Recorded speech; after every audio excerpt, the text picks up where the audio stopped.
At so ayan, hi guys! Welcome back at channel natin at ito na nga po si Season 4, Episode 243 natin para kay Kalbo. At huwag na natin patagalin pa, simulan na natin yan. At dito nga tayo natapos yung sa pagpunta ni Shiryu dyan sa may Neo Heroes at nag-apply siya. At eto nga, nung pinasuta sa kanya itong special suit ng Heroes, ng Neo Heroes, ayun, pag-charge niya, nasira niya etong suit na to sa pumutok kay Shiryu. At now, ang continuation niyan is eto naman na. So dito, nagulat nga etong si Shiryu kasi yung parang pag-pwersa, yung parang pag-charge niya, biglang pumutok ito nabasag niya itong special battle suit ng Neo Heroes. So kaya nga ito, talagang nagulat din dito itong mga parang mga engineers na to at nag-alala sila. Sabi nga nila, naku, 505 million isa na ito. Sabi nilang ganyan, ito talagang napadilat dyan.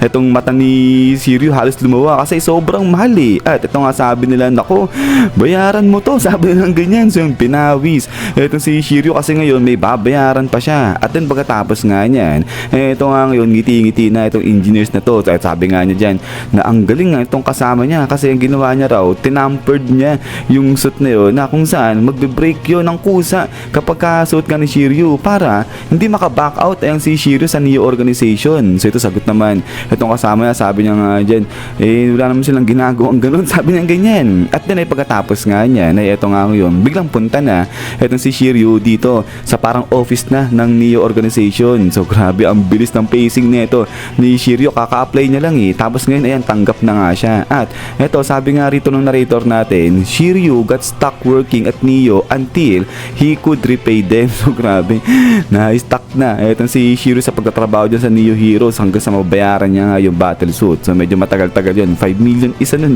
But anyways, ito nga ngayon ay nagsalita na to si McCoy. Sabi niya nga dyan na ini-introduce niya etong si Shiryu dito kala Metal Bat. At as of today, etong si Shiryu nga raw yung mag-a-assume ng post bilang Neo leader. So ibig sabihin, etong si Shiryu, siya yung magiging leader ng Neo Heroes. So not sure kung buong Neo Heroes yan o kung may grupo lang na hawak itong si Shiryu, dun siya magiging leader. But anyways, ayun, magiging leader dyan etong si Shiryu ng Neo Heroes. At eto nga ngayon ay nagpakilala na etong si Metal Bat. Sabi niya nga dyan na nice to meet you, siya si Metal Bat. At etong si Shiryu ganun din, nagpakilala rin siya dito kay Metal Bat. Pero eto nga sa isip-isip ni Metal Bat, ba't umiiyak itong lalaki na to? At eto, salita na si Shiryu. Sabi niya nga dyan, naku, di raw siya makakaharap nito kay Saitama. Sabi niya ganyan. At eto ngayon, sabi nga ni Metal Bat, nagulat siya Saitama. At eto, tuloy ngayon ni Metal Bat kay Shiryu, yung Saitama ba na tinutukoy ni Shiryu, yun yung laging kasama ni Demon Cyborg. At eto ngayon, salita si Shiryu, sabi niya nga dyan kay McCoy, kilala niya ba itong mga to? Nasa harapan niya kasi hindi niya kilala itong mga to, sila Metal Bat. At eto nga ngayon, salita na etong si McCoy. Sabi niya nga dyan, sila ba? Yan daw yung katulad ni McCoy na kung saan mga nagsawa na sa Hero Association dahil nga sa sobrang corrupt na ng Hero Association. Kaya ayun, nag-decide sila na lumipat na rin dyan sa Neo Heroes. Pero grabe, napakalala nito ni McCoy kasi habang nakipag-meeting siya rito kala Shiryu, ayan, nandito siya mismo sa HQ ng Hero Association. Ayan, nakalak pa. So matindi talaga etong si McCoy. But then eto nga, tinawag na ni McCoy etong si Sekingal. Sabi niya nga dyan, di ba tama ako Sekingal? So sagot etong si Sekingal, sabi niya nga lang dyan na oo, pero yun sa isip-isip ni Sekingal, wag daw siya itulad ni McCoy sa sarili niya. At eto ngayon, nagsalita na rin etong si Child Emperor. Sabi niya nga dyan na tama yung sinasabi ni McCoy na ito kasing Hero Association kumpara sa Neo Heroes. Ang ginagawa raw kasi ng Hero Association, nire-recruit lang niyan yung mga tao na kagamit-gamit sa kanila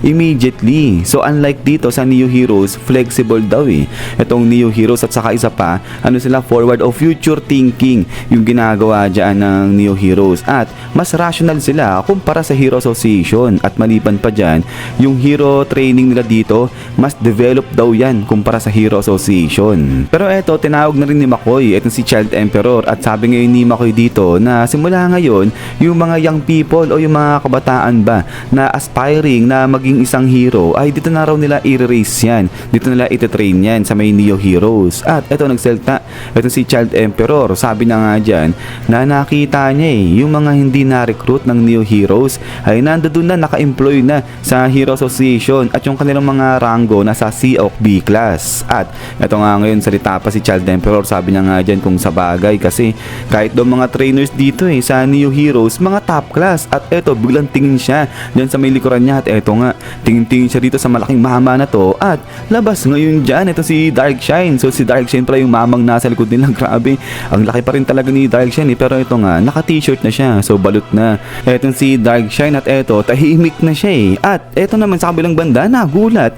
Ito si Metalbat, sabi niya nga dyan, pati ba ikaw nag-transfer na? Sabi niya ganyan. So yun, salita lang dito. Ito si Darkshine, so grabe, parang ang napaka-tame lang nito ni Darkshine dito. At sabi niya nga dyan na oo, nag-transfer na rin siya rito. At kasi nag-retire na siya sa hero activity, sabi niya ganyan. So hindi na siya gagawa ng kung anumang hero activity. So kaya ito nagugulat. Ito si Sekingal saka si Metalbat. But then ito nga nagsalita pa. Ito si Darkshine, sabi niya nga dyan na grateful siya dyan sa Neo Heroes kasi binigyan daw siya ng bagong way of life. So kasi di ba nag-fail daw siya bilang isang heroes. Pero yun nga, yung Neo Heroes ngayon, tinutulungan siya at nagbigay nga sila ng panibagong proposal dito kay Darkshine. At siguro yan yung ginawa siya na maging trainer dito sa Neo Heroes. So kumbaga, hindi na siya hindi na siya gagawa ng hero activities pero magiging trainer naman siya. So kaya grateful.